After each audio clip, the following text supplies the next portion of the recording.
Hello friends, வணக்கம் and welcome. எல்லோரும் நல்லா இருக்கீங்களா?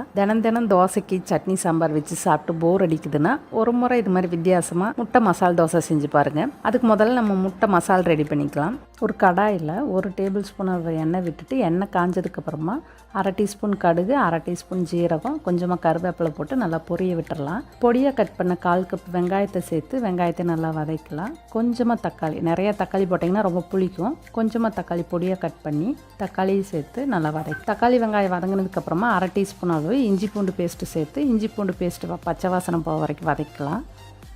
1/4 டீஸ்பூன் அளவு மஞ்சத்தூளும் 1/2 டீஸ்பூன் அளவு மிளகாத்தூளும் காரத்துக்காக சேர்த்து அதையே வதக்கிட்டு இந்த மசாலுக்கு தேவையான அளவு கொஞ்சமாக உப்பு சேர்த்துக்கலாம். ஆல்ரெடி தோசை மாவில் உப்பு இருக்கும்.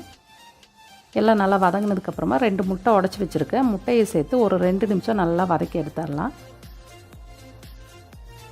முட்டையை சேர்த்து இந்த மசாலாவோட நல்லா மிக்ஸ் பண்ணி வதக்கி எடுத்துடலாம். இப்போ முட்டை மசால் ரெடி ஆகிடுச்சு. இது அப்படியே ஓரமாக வச்சிடலாம். இப்போ தோசை சட்டி சூடானதுக்கப்புறமா தோசை மாவை இது மாதிரி ஊத்தாப்பம் மாதிரி ஊற்றிக்கலாம். தோசை மாதிரி ஊற்றாமல் இது மாதிரி ஊத்தாப்பம் மாதிரி ஊற்றிட்டு நம்ம ரெடி பண்ணி வச்சுருக்க முட்டை மசாலாவை இந்த தோசை மேலே வச்சு இது மாதிரி அழுத்தி விட்டுறலாம்.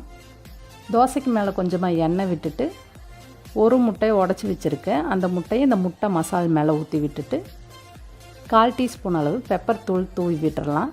பொடியாக கட் பண்ண கொத்தமல்லி தழை போட்டு அடுப்பை மீடியம் ஃப்ளேமில் வச்சுட்டு ஒரு 2 நிமிஷம் ஒரு சைடு நல்லா வேக விட்டுறலாம்.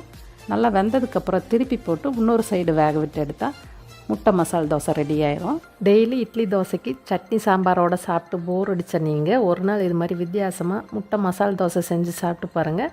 எல்லாருமே விரும்பி சாப்பிடுவாங்க. உங்கள் வீட்டில் ட்ரை பண்ணி பாருங்கள். திரும்ப இன்னொரு ரெசிபியில் நம்ம சந்திக்கலாம். அது வரைக்கும் thank you, bye bye, take care.